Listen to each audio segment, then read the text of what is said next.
I don't think they're wackos at all. I never said that. I just don't think.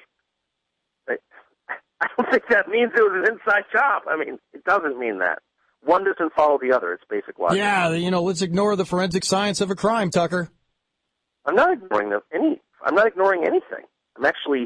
I'm in search of evidence, and you've, to my grave disappointment, have provided none. I think not one scintilla. Yeah, I think. Can I ask a couple of questions? I think your search is actually, Richard. Go ahead. I want to ask a couple of questions. Well, sure. The first thing Tucker said when he came on was the cell phone calls. Well, you can't make a cell phone call, especially in 2001, from a cell phone in a plane that's moving. They don't work. 300 miles an hour. Because you can't link to the same cell tower for long enough, and you just can't keep the connection. Okay, so that was a lie. Really? Because I've done that many times. I don't know what you're talking about. You can do it now. You can do it now. You can't do it in 2001. You can do it now because the technology, basically what happens is your phone links to the airplane's link, and then the airplane link goes to the ground. No. Yeah. I've done it on planes, on general aviation aircraft. But whatever. But the point is, okay, so are you saying that all general the aviation, yeah, but on a plane moving 300 miles an hour, no. Who receive those calls are lying? They're in the conspiracy too. What are you saying? Well, the cell phones don't work in commercial airliner going 300 miles an hour. No, they don't. You're saying that the husband of the flight attendant on Flight 93 who spoke to her from the plane, Let's roll. Is he working for Carlisle and PNAC too? What are you saying? I don't know. But technology is technology. You don't know, then why are you saying it? Let's roll, Tucker. Let's roll.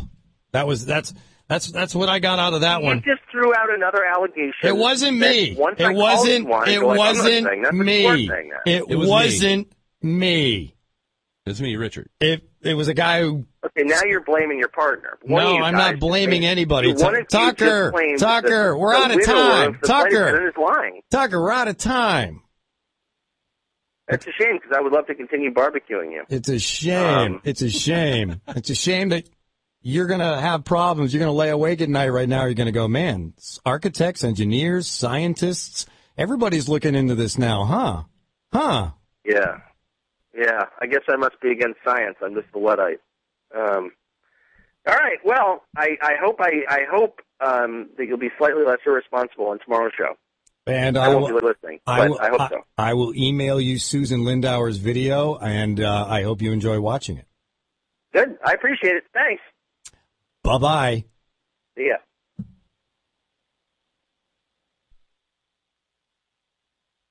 I expected him to go the name-calling sooner than he did. Well, I was just disappointed in that we couldn't come to an agreement about okay, there's questions here that need answering. Okay, listen. And they're not answered. Quiet. Do you honestly think that man, after all the things I played for him tonight, had an epiphany? Oh, of course not. Why? Why? Because his mind's already made up. And where is he connected? Well, he's in Washington, D.C. He's plugged into Washington, D.C. You think he's going to fuck over his lifestyle to admit that many people are questioning that event? Many professionals. You heard the firemen talking about the explosions. You heard all the stuff I played. Now, in a real investigation, you think I played enough evidence to have some cop go, oh, my God, we need to look into this? If you're presenting evidence in an argument, what did I put out there tonight? I put out a personal testimony of a CIA agent talking out loud. You got enough for a grand jury indictment to look into it. Okay, so now let me ask you, when he comes in on a scale of 0 to 100, 100 being a completely open mind, what did you get? I think he's about 30, 40%. I think he's about 40. I think he's about 40. Because he got into semantics about who the Carlyle group, and by the way, PNAC, Google all this stuff. You think I'm making it up? Google it. I'm not making this shit up. It's out there. Grow your own set of balls and look into it yourself. That's the important part. I said it a week ago. I said, this man is not going to have an epiphany. This is not going to be, oh, really? Well, I never thought about that. Well, this was Tucker Carlson, who's been doing what he does, tries to shout you down, and then he tries to change the subject. You know how many times he kept trying to change the subject? Yeah. These guys do it for a living. They try to take one thing, and he spent 20 fucking minutes talking about the same shit over and over again. And I'm sitting there going, boy, I got a lot of stuff I need to say. And then I realized, he's burning the clock. He was burning the clock. The audio was kicking his ass. And he was like, oh, boy, I didn't expect that. Oh, didn't expect to hear about people describing explosions. Whoops, didn't expect to hear a controlled demolitions expert testify out loud publicly that Building 7 was dropped. And then he realized, oh, man, I better start calling him names. Well, I think it's a bogus I better argument. start giving him names.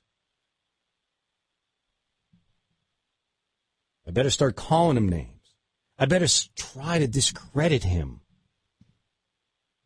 Now I'm going to go back, and I'm going to record this over. And I'm going to see how many times he attacked me, called me a name, or tried to discredit something we were saying. Rather than going, oh, my God, wow.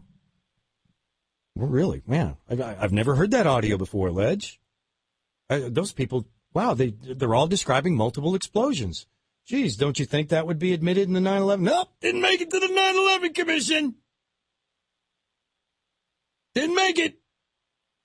How many people are going to need to speak out about this? Well, they tried, never got up to the podium. Never had a chance. Didn't want to hear their stories. Didn't want to hear April Gallup. Didn't want to hear Sybil Edmonds. Didn't want to hear Susan Landauer. Didn't want to hear Colonel Schaefer, who's now retired because he had to get out because they attacked him when he talked about Able Danger, which was looking into the hijackings or so-called hijackers months before and had identified them way before. All that stuff, bada bing, bada boom, moved aside. The idea that people want to talk is out there. The idea that they won't be given a voice is definite. That's what this show does, baby. That's why we're on the air.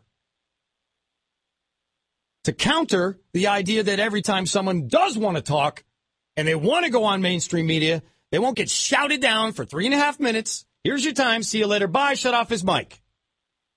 I'll give that lady 2 hours on the air. And we'll find out exactly what her connection was to the CIA, and then I'm going to take that fucking audio, I'm going to turn it into MP3, and I'm going to send it to Tucker Carlson. And by the way, Tucker, thanks for coming on the show. As a broadcaster to a broadcaster, I didn't want it to ratchet up. I wanted to keep it, and I was like, man, let me talk. You asked me a question, let me talk. Well, I don't think his feelings were hurt. Oh, no. Dude does that for a living. He's fine. He's probably home drinking a beer, checking out his wife and kids, going, I had another fucking bullshit, or whatever. No personal. I don't take it personally. No. This is simply information button heads. Or someone who's holding back information and someone who's trying to bring information button heads. I didn't expect it to get this cranked up, but I did expect it to be that conversation. I did expect it. Sure. Yeah. It was fun, though. Yeah. The thing that I don't understand is a guy as smart as Tucker Carlson doesn't connect the dots between, okay, wait a minute. Building 7 wasn't hit by a plane. Dude, he's playing a role. Yeah, it's not that he's not connecting the dots. Dude, he's just not letting us know he's connected. He's playing a role. He's a Swanson. He's worth millions. He knows everybody in Washington. Do you know what happens if he says that we're right? He is a fucking outcast. Right. Well, Building 7 comes down He's like an that. Outcast. If that's a lie. Richard, CYA. Everybody covers their ass. He's covering his. If that's a lie, then there must be other lies, right? Covering his. Well, you can talk the logic. You can talk the logic. If it was a controlled demolition, it probably took weeks to wire. If it took weeks to wire, there's prior knowledge. If there was prior knowledge, it wasn't an attack by terrorists. Then we need to look into it more. Can't have that. We won't do that. Heel Trucker Mike Wide Rod. Wow, that's a neat name. You might be able to tell that's a bad connection right there. Hey, we got to hit a break. We'll come back. Hour number 3, Dangerous. And again, honestly, I love that kind of radio. That's all. I'm all about that shit. I love that. So I don't know if he'll ever want to come back, but he certainly has an open invitation to come back and call me names if he wants. He can do that. Did I call him a name? No, I don't think so. No, I don't remember calling him a name. Called him a Called him an douchebag. insider. I did say. I think I slipped a douche in there. You did? Yeah, I did. It was towards the end though when he was over. He was out talking. He was just yak, and I was like, yeah, he's being a douche. As soon as he heard you say we're starting to wrap up on time, he barely let you get a word in. Well, that's what I mean. That's what's called burn a clock. When you know that you've kind of had your ass whooped by information, and what you do is you find something that I wasn't absolutely sure on, and you hammer that Carlyle Group or PNAC, and then you try to discredit all the people. I didn't present those information. Those were other people talking. That wasn't me. That was just me going, oh, by the way, this is out here. Look into it. Look into it. This is what you should do. Look into it. And he had to attack me because that rattled him. About halfway through the interview, he was talking in circles. He was. Anyway, we got to hit a break. We'll come back. Hour number 3 at D.C. Monday night. Let me see. God, I think I know we have a musical guest book tomorrow night, and I can't think of them off the top of my head. We'll find out on the way back. Payday. You got a tune? That's a Payday Monsanto. We will get to him tomorrow night as we play music. Tuesday night, of course, is called American Rehab. It's the music of music change, open consciousness, and yes, questioning the status quo. Man, I need a beer. Warm me out a little. He's good. He's good at what he does. I'll give him credit. He is good. He's a what would you call him? A worthy foe.